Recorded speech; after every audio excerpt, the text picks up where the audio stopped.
অধিকার দিয়েছে 6 মাস না কেন বন দপ্তর তুমি হুঁশিয়ার।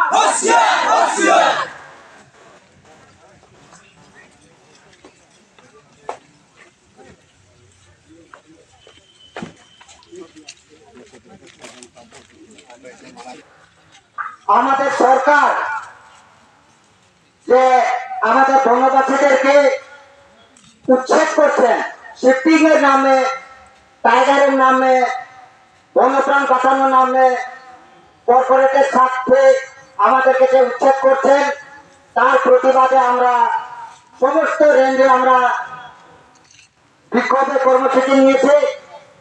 এই বিক্ষোভের কর্মসূচি প্রথম আমাদের চুরাপাতা রেঞ্জে হচ্ছে আমাদের জল্লাপাড়া ওয়াইল্ড লাইফ ডিভিশনে। তো আজকে আমরা কিসের জন্য আমরা এই বিক্ষোভটা করছি সেটা হচ্ছে আমরা জানি, আপনারা সবাই জানেন যে বক্সা টাইগার রিজার্ভে ওয়েস্ট বক্সা টাইগার রিজার্ভের মধ্যে